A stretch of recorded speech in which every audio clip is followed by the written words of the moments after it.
فأرسلنا عليهم الطوفان والجراد জারদ নামক একটা প্রাণী পাঠায় দিলেন, ফসল খায়া শেষ, ফসল সব শেষ। একদল মানুষ ফেরাউনের দরবারে গিয়ে কয়, আপনি না খোদা, ফসল ভালো করার জন্য বন্যা দিছিলেন, এখন কি পাঠাইলেন, ফসল দিয়ে সব শেষ করে দিল। ফেরাউনে কয়, বেয়াদবের দল আমার কাছে কইয়া গেছে না, আমার কাছে বইলা গেছে না, যাক তোরা চিন্তা করিস না, কয়েক বছর পর্যন্ত, এই বছর ফসল না হইলে চিন্তার কোনো কারণ নাই, গুডাউনে মাল আছে, বসায় বসায় খাওয়াইব, যে পরের বছর যদি না হয় তখন কে খাওয়াবে। ফেরাউন চুপচাপ। এমনি একদল মানুষ তার দলের ভিতর থেকেই দাঁড়ায় গেছে, দাঁড়ায় কয়, বুঝে ফেলেছি তুমি খুদা না, তুমি হুদা, তোমার ভিতরে কিছুই নেই, তুমি খুদা হতে পারো না। তারা যখন স্লোগান দিয়ে মুসা আলাইহিস সালামের দরবারে গিয়ে মুসলমান হয়ে যায়, ফেরাউনের রাগ কি কমছে না আরো বাড়ছে? আল্লাহ রাব্বুল আলামিন বলেন, মুসা তোমার কোনো ভয় নাই, চিন্তা নাই, ওদের যত সৈনিক যত অস্ত্র থাকুক না কেন, আমি আল্লাহর সামনে ওরা দাঁড়াতে পারবে না। মিটিং করবে তারা, দিন ধার্য করলো মিটিং এর, অমুক বার দিন মিটিং হবে, অমুক বারে ওয়াইটার দিকে মিটিং হবে, কিভাবে যুদ্ধ পরিচালনা করা যায়। আল্লাহ রাব্বুল আলামিন ওই তারিখের আগে আরেকটা অস্ত্র পাঠায় দিলেন, ফাআরসালনা আলাইহিমুত তুফানা ওয়াল জারাদা ওয়াল কুম্মাল। উম্মাল শব্দের অর্থ হলো উকুন। উকুন ছিলেন তো কই থাকে, হ্যাঁ এই তো চিনতে পেরেছেন। উকুন আবার তিন জাতের, এক জাতের উকুনের নাম হইল লিক, ছোট ছোট, আরেক জাতের উকুনের নাম হইল হুজাইল, হুজাইল, আরেক জাতের উকুনের নাম ডেলা, বিরা, ডিগরা, যে যেটা ডাকতে পারে বড়টা। মহান আল্লাহ ওই বড়টারে পাঠায় দিলেন, এক সপ্তাহ যুদ্ধ করা লাগবে না, এক রাইতেই কারবা। এমন কামরানি কামরাইলো, মাথার চুল সহ ব্রো সহ বলায় দিছে। ঘুম থেকে উঠে বউ জামাই চিনে না, জামাইয়া বউ চিনে না। ব্রো সারা মানুষ দেখছেন জীবনে, এমন বিশ্রী দেখা যায়, কুকুরেও চিল্লায়, কোথায় দৌড়ায়। মিটিং করবে দূরের কথা, কয় তুমি তো অমুক না, তোমার তো চিনন যায় না।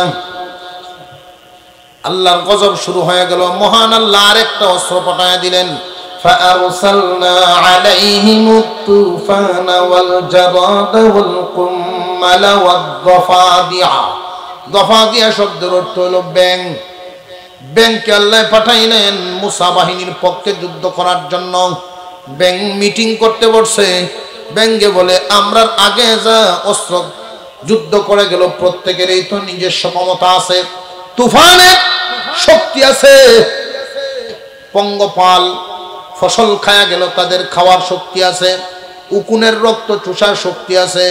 আমরা ব্যাং জাতি, আমাদেরকে যে আল্লাহ হুকুম দিলেন আল্লাহর বাহিনীর পক্ষে যুদ্ধ করার জন্য, যুদ্ধে আসলাম, কিন্তু কেমনে যুদ্ধ করি, আমাদের মুখের পাওয়ার নাই, গায়েও শক্তি নাই। জীবনে শুনছেন ব্যাঙ্গের কামড়ে কেউ হাসপাতালে, আর ব্যাঙ্গের থাপড়ে কেউ দুঃখ হয়েছে, এটা শুনছেন? ব্যাং তো চিন্তায় পড়লো কেমনে যুদ্ধ করা যায়। ব্যাঙ্গের একজন সভাপতি হয়েছে, ওইয়া বুদ্ধি বাইর করিয়া ব্যাঙ্গে ঘোষণা দেয়, মানব জাতি, মানুষ সৈনিকেরা যদি যুদ্ধ করে তাহলে দুই ধরনের শক্তি লাগে, একটা হলো শারীরিক শক্তি, আর একটা হলো মেধা শক্তি। শারীরিক শক্তি মানুষের ঠিক থাকবে খাওয়া দাওয়ার মাধ্যমে, আর মেধা শক্তি ঠিক থাকবে ঘুমাইবার মাধ্যমে। রে আমার ব্যাং জাতি, আমরা এদের বিরুদ্ধে যুদ্ধ করব এমন ভাবে, ওদেরকে খাইতে দিব না, শারীরিক ভাবে দুর্বল বানায় ফেলবো, ওদেরকে ঘুমাইতে দিব না, মেধা শক্তি দুর্বল বানায় ফেলবো।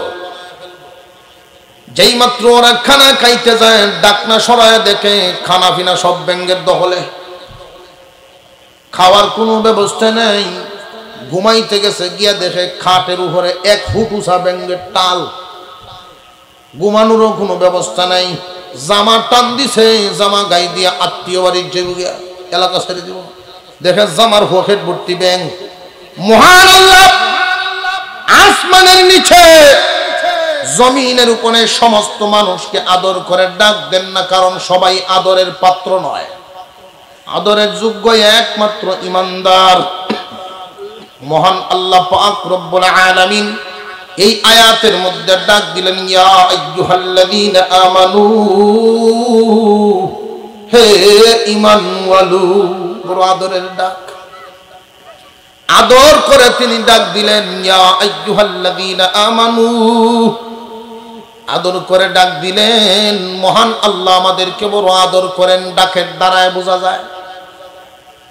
কিন্তু মুফাসসিরিনে কেরাম প্রশ্ন করেছেন, আমরারও প্রশ্ন জাগে, আল্লাহ তুমি যে আমরারে আদর করো, তুমি আমাদেরকে মায়া করো, মহাব্বত করো, লোককে শোনার চান বলিয়া ডাক দাও, কিন্তু বিশ্ব পরিস্থিতির দিকে তাকাইলে বাস্তবতায় মিলে না।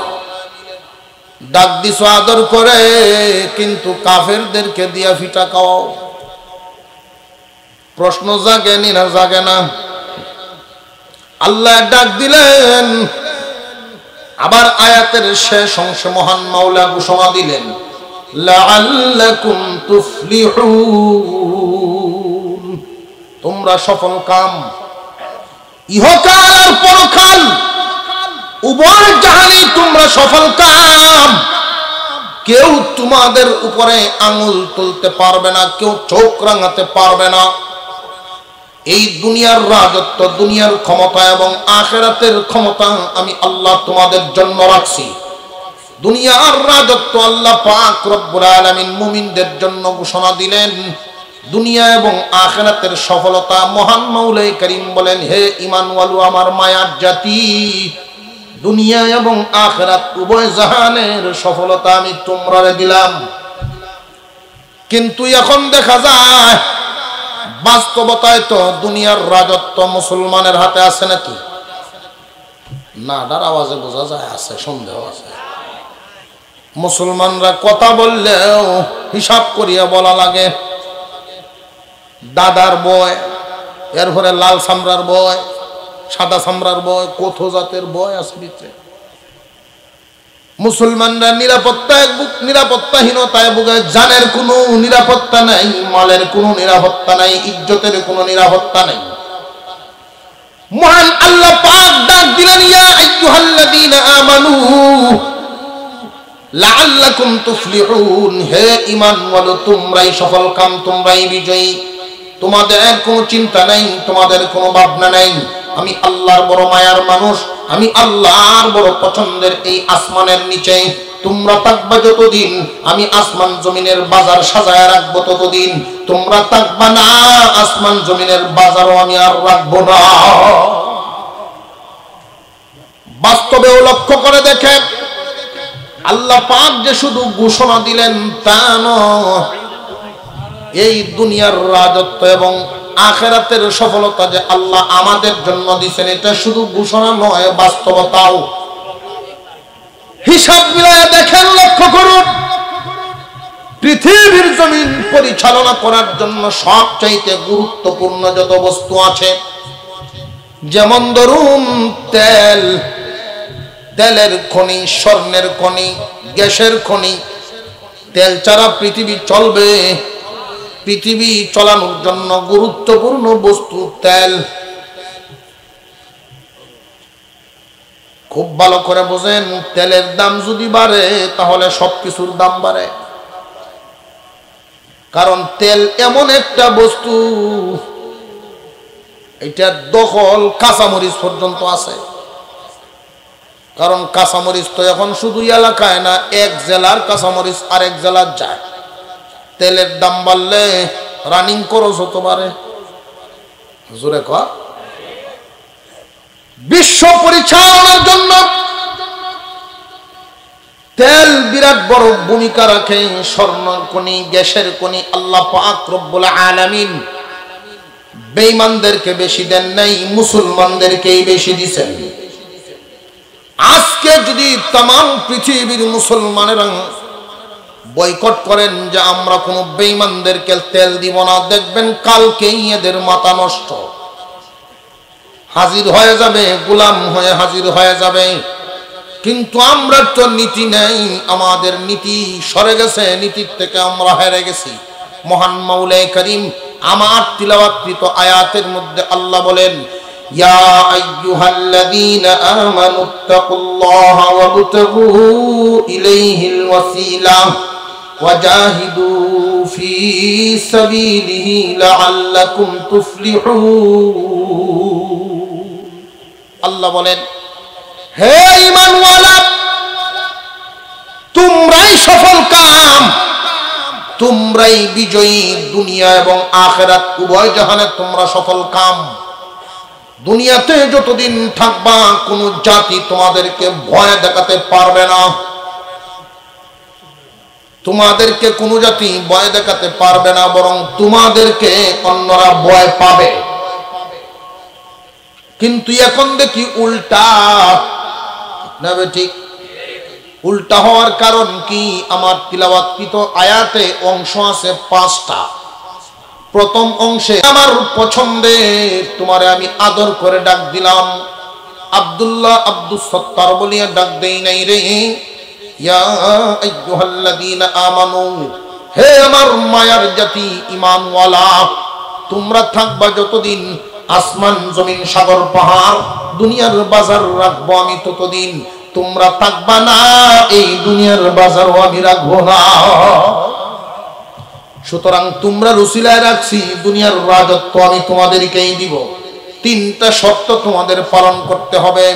3টা শর্ত খুব ধারাবাহিকভাবে মনে রাখবেন, হিসাব মিলাইবেন এই শর্তগুলো কি বর্তমানে আমাদের মধ্যে আছে কিনা। যদি দেখা যায় আমাদের মধ্যে পারিবারিকভাবে, সামাজিকভাবে, আঞ্চলিকভাবে, রাষ্ট্রীয়ভাবে, আন্তর্জাতিকভাবে এই শর্তগুলো মুসলমানদের মধ্যে পাওয়া যায়, এই গুণগুলো মুসলমানদের মধ্যে আছে, তাহলে বোঝা গেল আল্লাহর ঘোষণা আর বাস্তবতায় মিল নাই।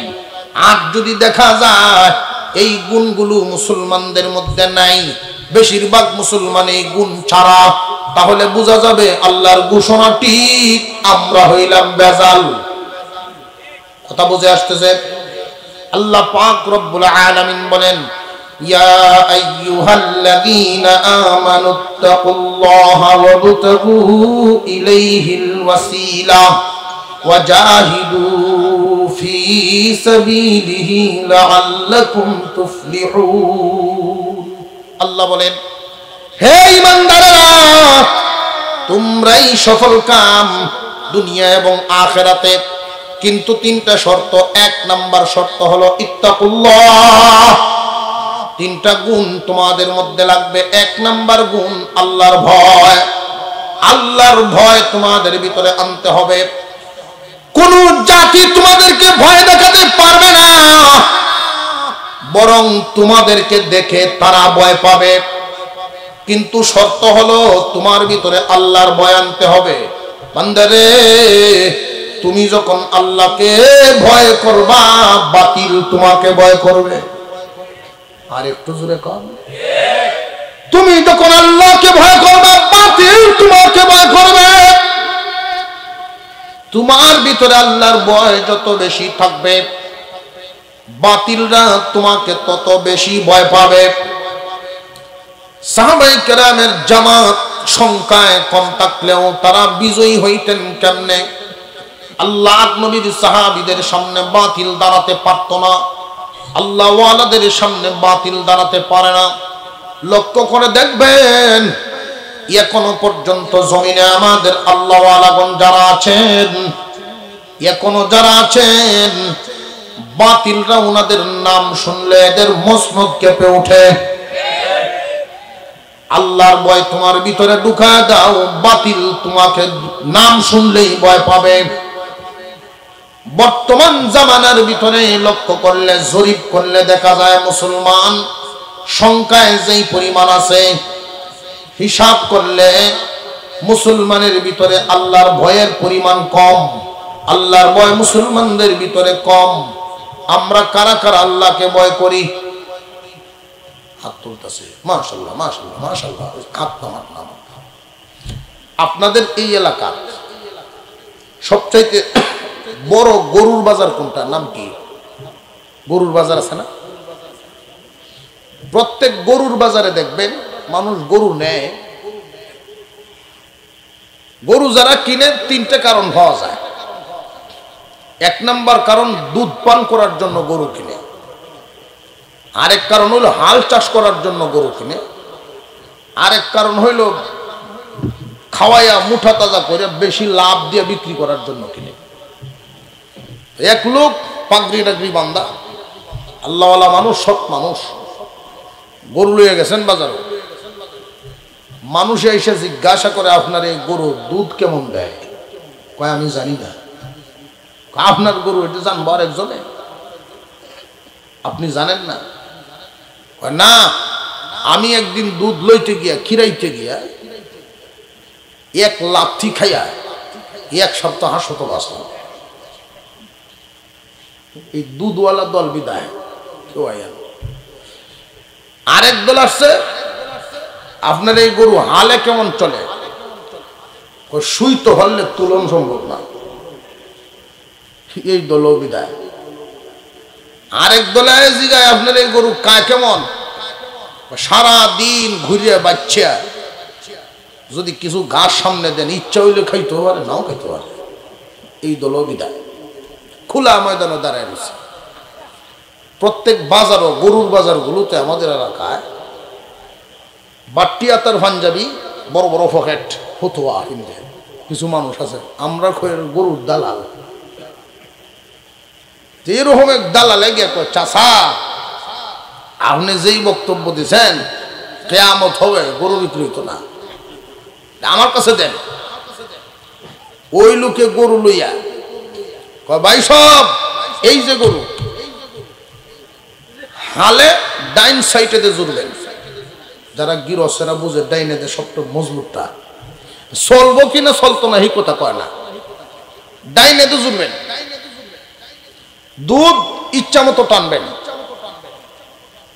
সারা বছর এরকম একটা খাওয়াইয়া গরু বাজারও হইতেন না।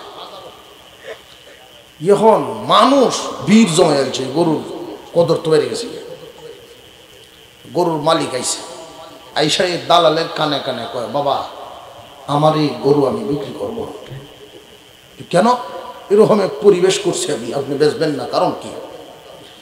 আমার গরুর যে এত গুণ এটা আমি জানি না। তখন দালাল উত্তর দেয়, ওই মিয়া একটা গুণও তোমার গরুত নাই, সব আমার মুহ। আল্লাহকে কে কে ভয় করেন শুধু আমরা না, সারা বাংলাদেশের মুসলমানে হাত তুলব। কিন্তু বাস্তবতায় আল্লাহর ভয় ভিতরে কি পরিমাণ সমাজের দিক তাকাইলে বোঝা যায়।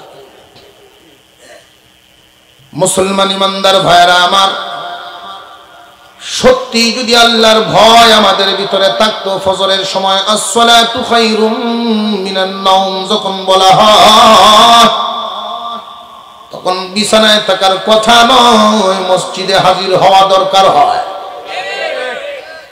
আল্লাহর ভয় যদি ভিতরে থাকতো, যেই সমাজের মানুষের ভিতরে আল্লাহর ভয় আছে ওই সমাজের মানুষের মধ্যে সুদ কারবার থাকতে পারে না। যেই সমাজের মানুষের ভিতরে আল্লাহর ভয় আছে ওই সমাজের মানুষ মানুষের ঠকায় না। আজকে তো আমাদের অবস্থা এমন হয়ে গেছে, মুসলমানদের জানের কোনো নিরাপত্তা নাই, মালের কোনো নিরাপত্তা নাই, ইজ্জতের কোনো নিরাপত্তা নাই, আল্লাহর ভয় ভিতরে নাই। এই কারণেই এইগুলো হচ্ছে। আল্লাহর ভয় আমাদের ভিতরে নাই। মহান মাওলাই করিম বলেন, বান্দারে এক নাম্বার গুণটাই লাগবে আল্লাহর ভয়। আল্লাহকে ভয় করো। মুফাসসিরিনে কেরাম প্রশ্ন করেছেন, আল্লাহকে আমরা কেন ভয় করব? আমরা তো মানুষ, মানুষের স্বভাব হইল দুই কারণে একে অপরকে ভয় পায়। একটা ব্যক্তি আর একটা ব্যক্তিকে ভয় পায় দুইটা কারণে। হয়তো অস্ত্রের কারণে, না হয় সৈনিকের কারণে। একটা গ্রাম যদি আর একটা গ্রামকে ভয় পায়, দুই কারণে, অস্ত্রের কারণ, না হয় সৈনিকের কারণ। একটা দেশ যদি আর একটা দেশকে ভয় পায়, দুই কারণ, হয়তো অস্ত্রের কারণ, না হয় সৈনিকের কারণ। আল্লাহ যে আমাদেরকে বললেন আল্লাহকে ভয় করার জন্য, আল্লাহ তো অস্ত্রও দেখি না, আল্লাহর সৈনিকও দেখি না, এই কারণে ভয়ও করি না। আল্লাহ বলেন, বান্দা ভুল চিন্তা তোমাদের, আল্লাহর অস্ত্র আছে, আল্লাহর সৈনিকও আছে। কোন সুবহানাল্লাহ। এমনকি দুনিয়ার সৈনিক আর আল্লাহর সৈনিক, দুনিয়ার অস্ত্র আর আল্লাহর অস্ত্র আসমান জমিন ব্যবধান। দুনিয়ার সৈনিক যদি যুদ্ধ করতে হয় অস্ত্র ছাড়া পারে না, দুনিয়ার অস্ত্রগুলো যদি যুদ্ধে লাগানো লাগে সৈনিক ছাড়া চলে না, একটা আরেকটা প্রয়োজন। তো আল্লাহর অস্ত্র আছে, আল্লাহর সৈনিকও আছে।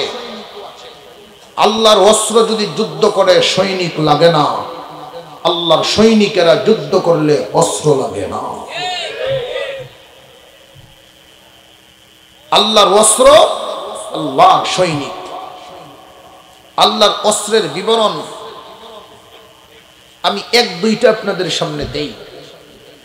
আল্লাহ পাক রব্বুল আলামিন এক জায়গায় মুসা আলাইহিস সালামের জামানার একটা ছোট্ট ঘটনা তুলে ধরেছেন। فأرسلنا عليهم الطوفان والجراد والقمل والضفادع والدم آيات مفصلات فاستكبروا وكانوا قوما مجرمين। আল্লাহ পাক রব্বুল আলামিনের দরবারে মুসা আলাইহিস সালাম দোয়া করেন, প্রভু হে, ফেরাউনের অস্ত্র বেশি, সৈনিক বেশি, তার মোকাবেলায় আমি কেমনে কি করব? ফেরাউন অস্ত্রওয়ালা এবং সৈনিকওয়ালা, কেমনে আমি তার সাথে দাঁড়াবো? আল্লাহ রব্বুল আলামিন বলেন, চিন্তার কোনো কারণ নাই, ভাবনার কোনো কারণ নাই। আমি আল্লাহর ভয় যাদের ভিতরে থাকে, আমি আল্লাহর সাহায্য তার সাথে থাকে। সুবহানাল্লাহ। কেউ যদি আল্লাহর ভয় ভিতরে ঢুকায় দেন, তাহলে এই লোকটাকে আল্লাহ সাহায্য করেন পারিবারিক ভাবে, আল্লাহ সাহায্য করেন সামাজিক ভাবে, আল্লাহ সাহায্য করেন রাষ্ট্রীয় ভাবে। এই লোক যেখানে যাবে আল্লাহর সাহায্য তার সাথে যাবে। কারণ আল্লাহকে ভয় করবে যেই ব্যক্তি, বাতিল তারে ভয় করবে। মুসা আলাইহিস সালামকে আল্লাহ জানায় দিলেন, চিন্তার কোনো কারণ নাই। ফেরাউন বাহিনীর অস্ত্র বেশি, সৈনিক বেশি, চিন্তা তুমি করিও না, আমি আল্লাহ সাহায্য করব। আল্লাহ পাক অস্ত্র পাঠায় দিলেন। ফাআরসালনা আলাইহিমুত তুফান, তুফান নামক অস্ত্র। যেইভাবে বাতাসের বেগ, ওইভাবে পানির বেগ। এক সপ্তাহ যুদ্ধ করবা, আল্লাহ হুকুম দিয়ে দিলেন, এক সপ্তাহ যুদ্ধ করবা। ফেরাউন বাহিনীর উপরে চড়বা, মুসা বাহিনীর কোনো ক্ষতি করবা না।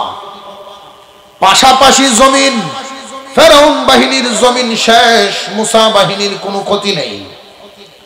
পাশাপাশি বাড়ি, ফেরাউন বাহিনীর বাড়িঘর লন্ডভন্ড হয়ে গেছে, মুসা বাহিনীর কোনো ক্ষতি হয় নাই। এই অস্ত্র কার?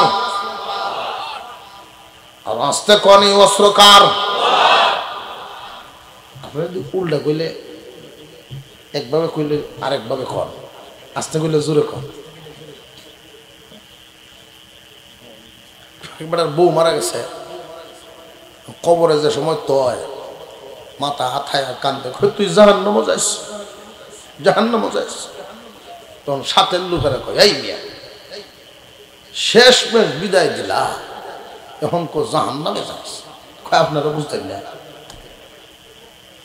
তার সাথে সংসার করতে গিয়া আমার অভিজ্ঞতা হয়েছে, তারে যেদিন বলতাম বাপের বাড়ি যাইস না, এদিন যাইতো। যেদিন কইতাম যাই, সেদিন যাইতো না। যেদিন বলতাম মাছ রান্দিস, এদিন রান্ত শুটকি। যেদিন বলতাম শুটকি ফাঁকায় সেদিন মাছ, আমি যা বলতাম তার উল্টা অর্থ। এই জন্য এখন কইছি যে তুই দুজক যাইস তো উল্টা হয়ে যেতে, যার জান্নাত যায় উল্টা যেতে।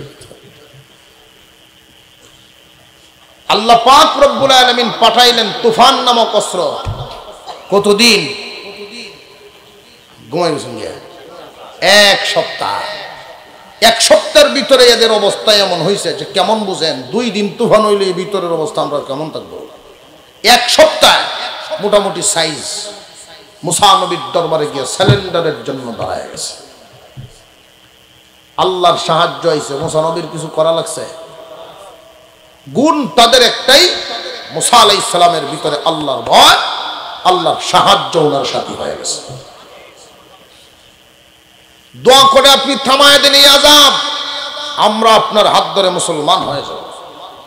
দোয়া করছেন, আযাব থেমে গেছে। যারা কৃষিকাজের সাথে বেশি সম্পর্ক তারা বুঝবেন, যেই জমিতে বন্যা হয় পরবর্তীতে ওই জমির ফসল ভালো হয়। বন্যার পানিতে কিছু ভিটামিন আছে, ময়লা ছলা এইসব খার ভরে না জমিতে। বন্যা তো হয়েছে ফেরাউন বাহিনীর জমিতে, ফসলের রূপ তো অন্যরকম।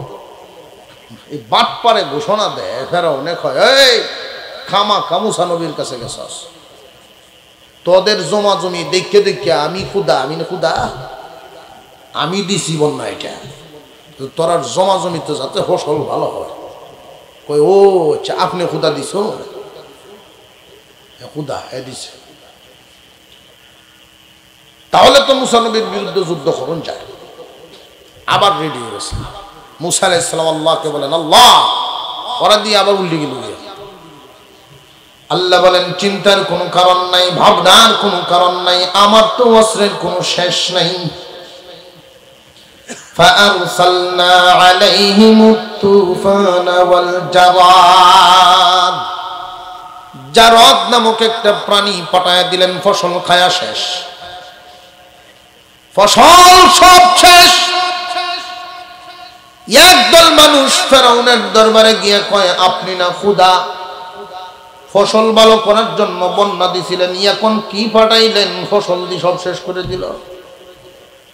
ফেরাউনে কয়, বেয়াদবের দল আমার কাছে কইয়া গেছে না, আমার কাছে বইলা গেছে না, যাক তোরা চিন্তা করিস না, কয়েক বছর পর্যন্ত, এই বছর ফসল না হইলে চিন্তার কোনো কারণ নাই, গোডাউনে মাল আছে, বসায়া বসায়া খাওয়াইব,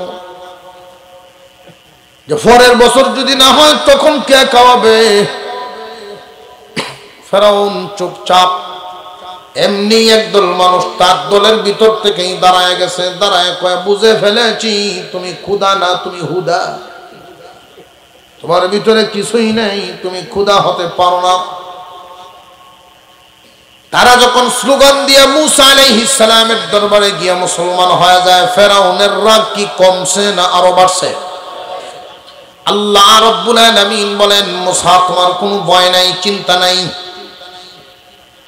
ওদের যত সৈনিক যত অস্ত্র থাকুক না কেন, আমি আল্লাহর সামনে ওরা দাঁড়াতে পারবে না। মিটিং করবে তারা, দিন ধার্য করলো মিটিং এর, অমুক বার দিন মিটিং হবে, অমুক বারে ওয়াইটার দিকে মিটিং হবে, কিভাবে যুদ্ধ পরিচালনা করা যায়। আল্লাহ রাব্বুল আলামিন ওই তারিখের আগে আরেকটা অস্ত্র পাঠায় দিলেন, ফাআরসালনা আলাইহিমুত তুফানা ওয়াল জারাদা ওয়াল কুম্মাল। উম্মাল শব্দের অর্থ হলো উকুন। উকুন ছিলেন তো কই থাকে, হ্যাঁ এই তো চিনতে পেরেছেন।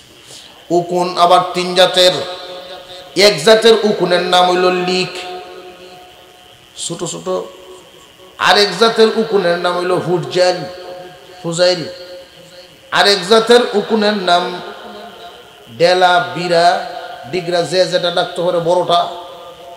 মহান আল্লাহ ওই বড়টারে পাঠায় দিলেন, 1 সপ্তাহ যুদ্ধ করা লাগবে না, 1 রাইতেই কারবা। এমন কামরানি কামড়াইলো, মাথার চুল সহ ব্রো সহ বলায় দিছে। ঘুম থেকে উঠে বউ জামাই ছিনে না, জামাইয়া বউ ছিনে না। ব্রো সারা মানুষ দেখছেন জীবনে, এমন বিশ্রী দেখা যায়, কুকুরেও চিল্লায়, কোথায় দৌড়ায়। মিটিং করবে দূরের কথা, কয় তুমি তো অমুক না, তোমার তো চিনন যায় না। আল্লাহর গজব শুরু হয়ে গেল। মহান আল্লাহ আরেকটা অস্ত্র পাঠায় দিলেন, فأرسلنا عليهم الطوفان والجراد والقمل والضفادع। ضفادع শব্দের অর্থ হলো ব্যাঙ। ব্যাঙকে আল্লাহ পাঠাইলেন মুসা বাহিনীর পক্ষে যুদ্ধ করার জন্য। ব্যাঙ মিটিং করতে বসছে। ব্যাঙে বলে, আমরা আগে যা অস্ত্র যুদ্ধ করে গেল প্রত্যেকের এই তো নিজস্ব ক্ষমতা আছে, তুফানে শক্তি আছে, পঙ্গপাল ফসল খায়া গেল তাদের খাওয়ার শক্তি আছে, উকুনের রক্ত চুষার শক্তি আছে। আমরা ব্যাঙ জাতি, আমাদেরকে যে আল্লাহ হুকুম দিলেন আল্লাহর বাহিনীর পক্ষে যুদ্ধ করার জন্য, যুদ্ধে আসলাম, কিন্তু কেমনে যুদ্ধ করি? আমাদের মুখের পাওয়ার নাই, গায়েও শক্তি নাই। জীবনে শুনছেন ব্যাঙের কামড়ে কেউ হাসপাতালে, আর ব্যাঙের থাপড়ে কেউ দুঃখ পাইছে, এটা শুনছেন? ব্যাঙ তো চিন্তায় পড়লো কেমনে যুদ্ধ করা যায়। ব্যাঙের একজন সভাপতি হয়েছে, ওইয়া বুদ্ধি বাইর করিয়া ব্যাঙে ঘোষণা দেয়, মানব জাতি, মানুষ সৈনিকেরা যদি যুদ্ধ করে তাহলে দুই ধরনের শক্তি লাগে। একটা হলো শারীরিক শক্তি, আর একটা হলো মেধা শক্তি। শারীরিক শক্তি মানুষের ঠিক থাকবে খাওয়া দাওয়ার মাধ্যমে, আর মেধা শক্তি ঠিক থাকবে ঘুমাইবার মাধ্যমে। রে আমার ব্যাঙ জাতি, আমরা এদের বিরুদ্ধে যুদ্ধ করব এমন ভাবে ওদেরকে খাইতে দিব না, শারীরিক ভাবে দুর্বল বানায় ফেলবো। ওদেরকে ঘুমাইতে দিব না, মেধা শক্তি দুর্বল বানায় ফেলবো। যেই মাত্র ওরা খানা খাইতে যায়, ডাকনা সরায় দেখে খানা পিনা সব ব্যাঙের দখলে, খাওয়ার কোনো ব্যবস্থা নেই। ঘুমাইতে গেছে, গিয়া দেখে খাটের উপরে 1 ফুট উঁচা ব্যাঙের টাল, ঘুমানোরও কোনো ব্যবস্থা নাই। জামা টান দিছে, জামা গাই দিয়া আত্মীয় বাড়ির যে এলাকা ছেড়ে দিব, দেখে জামার পকেট ভর্তি ব্যাঙ। যাস কই, গজব কার? আরো জোরে কম। আল্লাহ রাব্বুল আলামিন বলেন অস্ত্র আমার আছে। এই জন্যই আল্লাহ বলেন ইত্তাকুল্লাহ, আল্লাহকে ভয় করো, আল্লাহর অস্ত্র আছে। রে মানব, তোমাদের যদি স্বভাব এমন হয়, তোমাদের আত্মবিশ্বাস যদি এমন হয়, তোমাদের মানসিক অবস্থা যদি এমন হয়, অস্ত্র দেখলেই ভয় পাও, তাহলে আল্লাহর চাইতে অস্ত্র কোনো দেশের নাই, কোনো ব্যক্তির নাই। আল্লাহর চাইতে অস্ত্র বেশি কারণ নাই। আসমানের নিচে, জমিনের উপরে যতটা প্রাণী, প্রত্যেকটা প্রাণী মহান আল্লাহর এক একটা অস্ত্র। আল্লাহ পাক যদি শুধু পিঁপড়াকে মানুষের বিরুদ্ধে লেলায়া দেন, শুধু পিপিলিকা মানুষের বিরুদ্ধে যদি চলে যায়, মানুষের জীবন ধারণ করা তাদের কঠিন হয়ে যাবে। মানুষ জীবনে বাস্তবিক করতে পারবে না পিঁপড়ার যন্ত্রণায়। মহান আল্লাহ পাক রব্বুল আলামিন বলেন, এই জন্য ঘোষণা, আল্লাহকে ভয় করো। আল্লাহর ফেরেশতারা হলো আল্লাহর সৈনিক, আল্লাহর অস্ত্র আছে, আল্লাহর সৈনিকও আছে। তাহলে আল্লাহকে ভয় করার প্রয়োজন আছে না? আল্লাহকে যে যত বেশি ভয় করবা, তুমি বাতিলের বিরুদ্ধে তত বেশি বিজয়ী হইবা। 1 নাম্বার গুণ। গুণ কয়টা লাগবে দুনিয়াতে? নিরাপত্তার জন্য গুণ কয়টা? 3টা গুণ। ইয়া আইয়ুহাল্লাযীনা আমানুত্তাকুল্লাহা ওয়াবতাগু ইলাইহিল ওয়াসিলা ওয়াজাহিদু ফি সাবিলিহি লাআল্লাকুম তুফলিহুন। হে ঈমানদারেরা, তোমরাই সফল কাম, তোমরা বিজয়ী। দুনিয়া আখিরাত উভয় জাহানে তোমরা সফল। সফলতা তোমাদের জন্য আমি বাজেট করে দিলাম, কিন্তু 3টা গুণ লাগবে। 3 গুণে গুণান্বিত হতে হবে। যেই যুগের মানুষের মধ্যে 3টা গুণ থাকবে, আমি আল্লাহ এদেরকে দুনিয়া এবং দুনিয়ার শান্তি, দুনিয়ার নিরাপত্তা, দুনিয়ার রাজত্ব এদেরকে দিব। আর যেই সমাজের, যেই জাতি, যেই যুগের মানুষের মধ্যে এই 3 গুণ থাকবে না, তখন তাদের অবস্থা কিন্তু এমন হয়ে যাবে। সামাজিকভাবে খুব দেখেন, লক্ষ্য করে দেখেন, সামাজিক একটা নিয়ম আছে, সন্তান যদি বাপের কথা না শুনে, বাবা মার কথা না শুনে সন্তান যদি বাবা মার অবাধ্য হয়ে যায় তখন চাচা মামু তারারা দিয়ে আইনে শাসন করায়। আছে না? একটু দেখো, বুঝাও, শাসন করো। কন্ট্রোল মানে না আরেকজনের দিয়ে শাসন করায়। মহান মাওলাই করিমের বড় আদরের তোমরা, কিন্তু তোমরা আল্লাহর শাসন মানো না, আল্লাহর হুকুম মানো না। এই জন্য ইহুদি খ্রিস্টানদেরকে আইনে মাঝে মাঝে কিছু সাইজ করা।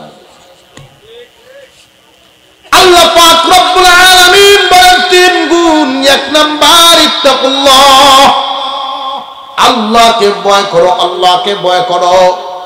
এই আল্লাহকে আমরা কেমনে ভয় করব? আমরা যদিও আল্লাহকে না দেখি, আল্লাহ আমাদেরকে দেখেন কিনা? দেখেন না।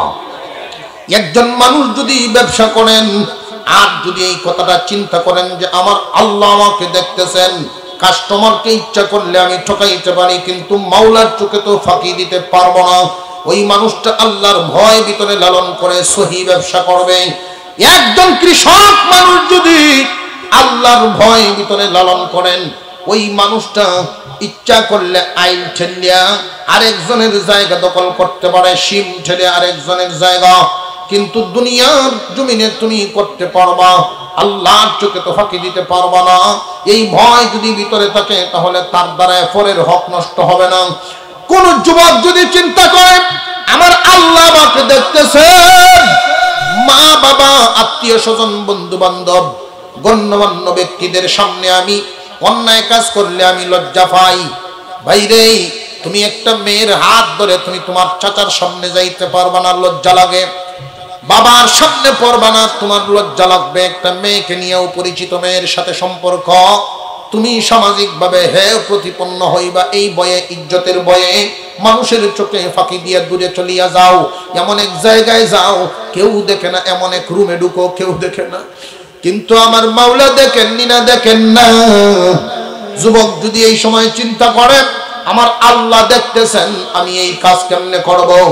রে যুবক ভাইরা, যে মানুষটা, কোন যুবক যদি তার চরিত্র দুনিয়াতে হেফাজত করতে পারেন, কোন যুবতী যদি তার চরিত্র দুনিয়াতে হেফাজত করতে পারে, অন্যায় পথে যৌন চাহিদা নিবারণ করে না।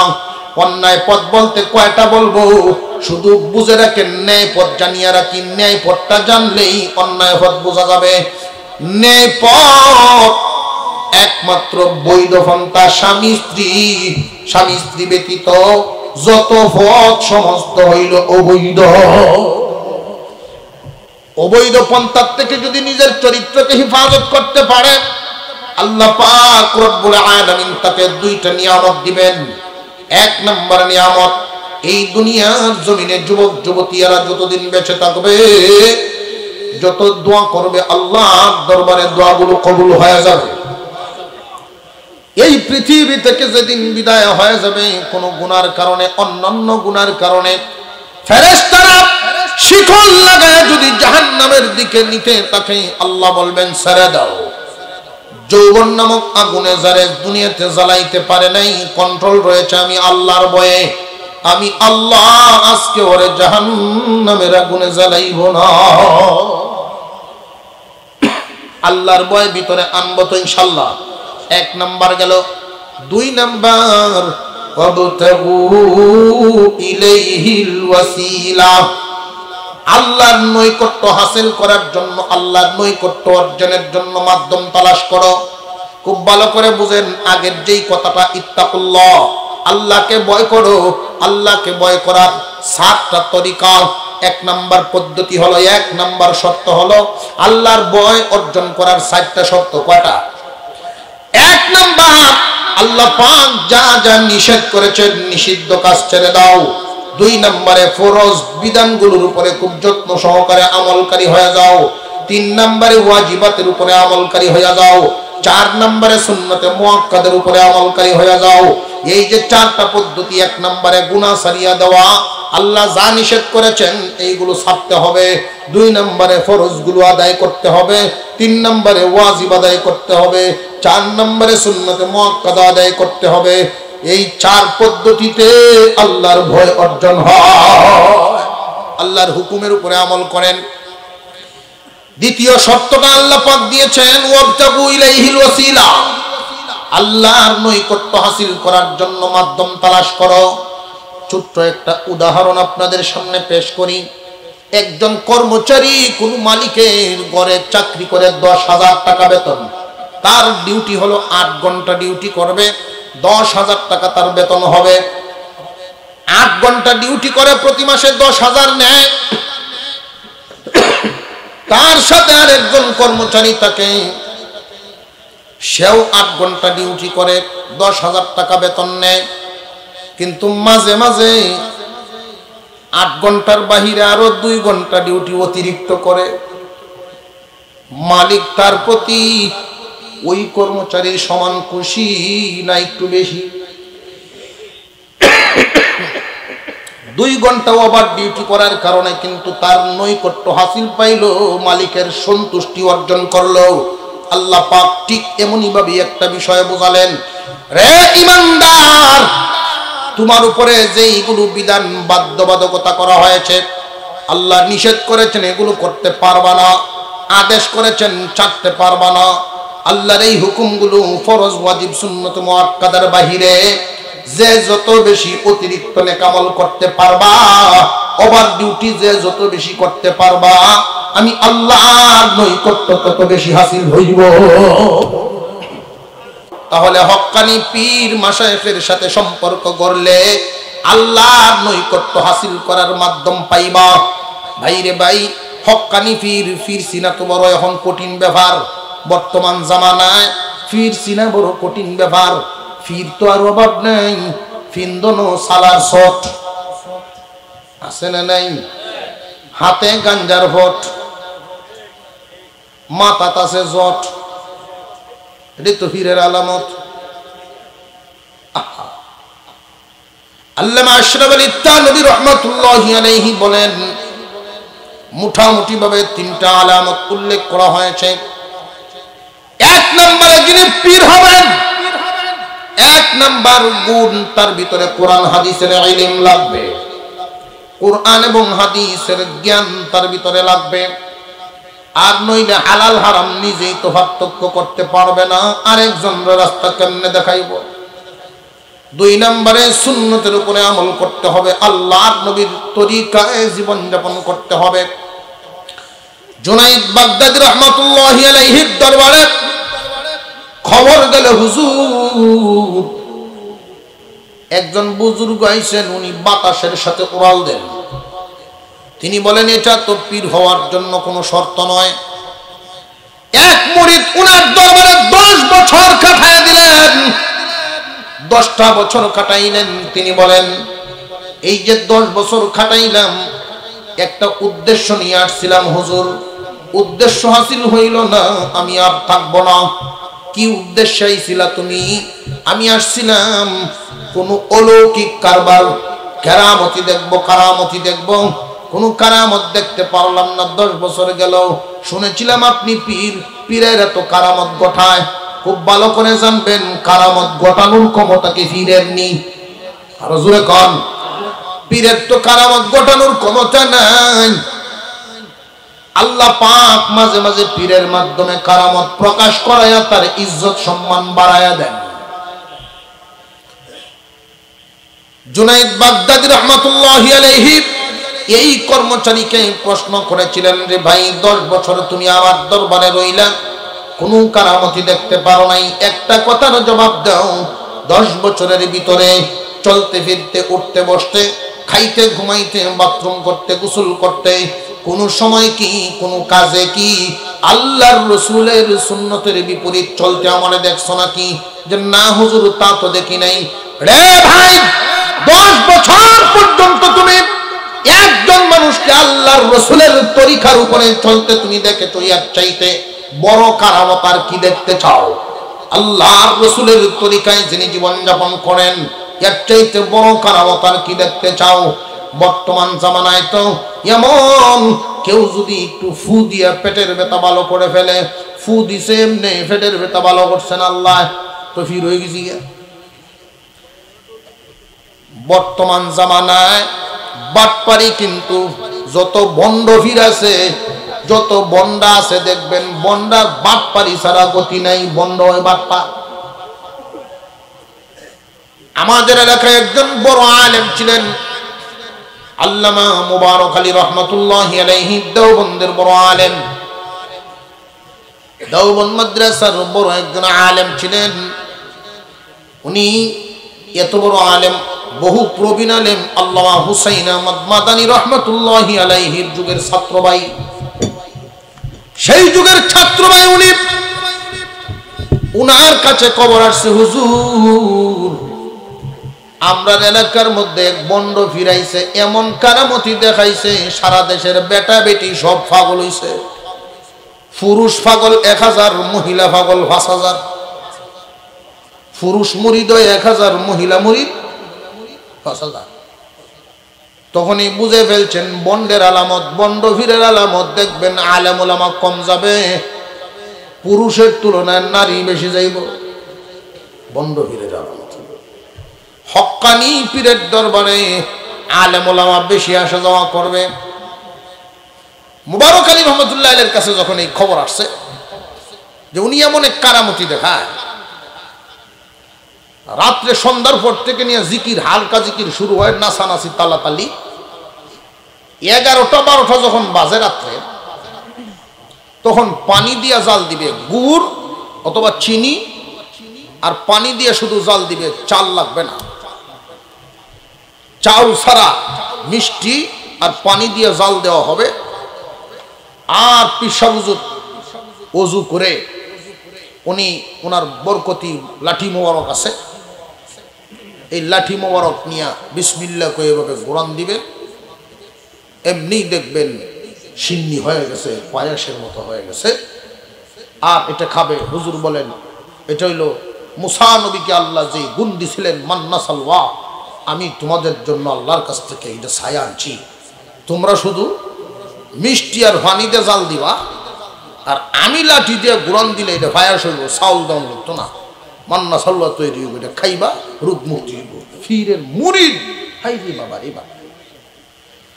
এই খবর যখন মুবারক আলী সাহেবের কাছে আসছে, উনি বলেন ঠিক আছে আমি যাই, তবে আমি যে মুবারক আলী সাহেব এই পরিচয় দেখেন তোমরা দিও না, তার কাছে দিও না, আমাকে তার কাছে ভিড়তে দাও, আমার বুঝতে হবে তার বাটপারিটা কি।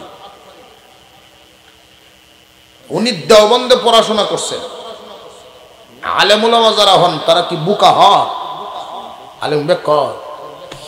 উনি কৌশলে তার সাথে এমন ভিড়া ভিড়ছে, তুমি আমার প্রধান খাদেম। হুজুর মনে মনে কোন এডিক্ট আমি চাইছিলাম প্রধান খাদেম হইয়া। উনার নজর তো শুধু লাঠির দিকে, তবে তার লাঠি কাউকে দেয় না। এই লাঠি কেউ ছুঁইতে পারবে না, কারামতের লাঠি। মোবারক আলী সাহেব বলেন এই লাঠি যে পর্যন্ত যাওয়া দরকার। তো 1 নাম্বার খাদিম যখন হয়েছেন, খাস খাদিম, সন্ধ্যার পর থেকে হালকা জিকির শুরু হয়েছে, নাচানাচি, তালাতালি।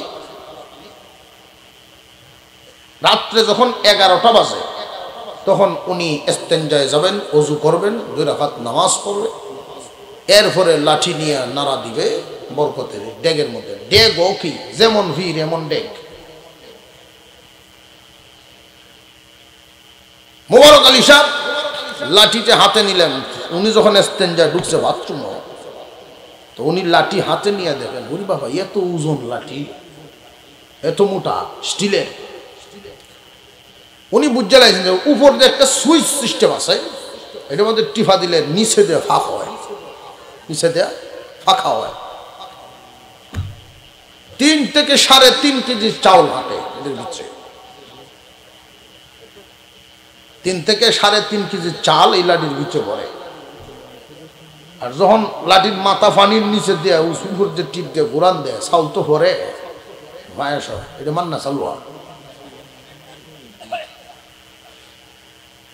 হুজুর করছেন কি, চাউল বাইর করছেন, বাইর করে এটার ভিতরে মাটি পড়ছেন, বালু, ওজন তো ঠিক থাকতে হবে। কারামতি বন্ধ করছে না, সব সুন্দর করে রাখছেন। উনি ওযু ইস্তেঞ্জা সাইরিয়া নামাজ পড়ে অন্য দিনের মতো বাপ লইয়া যখন গিয়ে লাঠি ঘুরান দিছে, অন্য দিনের কালার তো হারাইয়া না। মান্না সাল্লো তো ফেসলা গেছে, সেও বুঝে ফেলছে যে আমার খবর মনে হয় বুঝে লাইছে কেউ, কোনো আমার চাইতে আরো জাগরের কোন লোক এখানে চলে আসছে। সে যেই মাত্র ফিসাইতো চায়, মোবারক আলী সাহেব থাওয়াতে ধরছেন, জান কই মান্না সাল্লো দে যায়, জান কই মান্না সাল্লো দে। এই যে ভিড় বাগছে,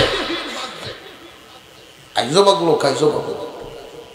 আর মানুষ কাহারি, আমরা কি কোন ধোঁকার মধ্যে পড়ছিলাম। সাবধান, হক্কানি পীরের আলামত। পানিতে ফু দিয়ে আগুন জ্বালাতে হবে, এটা আলামত নয়। বিসমিল্লাহ বলে ফু দিলেই তোমার জন্য কারামত প্রকাশ হবে, এটা হক্কানি পীরের আলামত নয়। হক্কানি পীরের আলামত এক নম্বরে ইলমে দ্বীন থাকা, কোরআন হাদিসের বুঝ থাকতে হবে। দুই নম্বরে এই বুঝ অনুযায়ী আল্লাহর রাসূলের তরিকা অনুযায়ী আমলকারী হতে হবে। তিন নম্বর, আরেকজন হক্কানি পীরের ইজাজত পাইতে হবে। এই তিনটা গুণ যার মধ্যে থাকবে উনি হক্কানি পীর। এমন পীরের দরবারে যাও, তার সাথে সম্পর্ক রাখো, আল্লাহর নৈকট্য হাসিল হইব।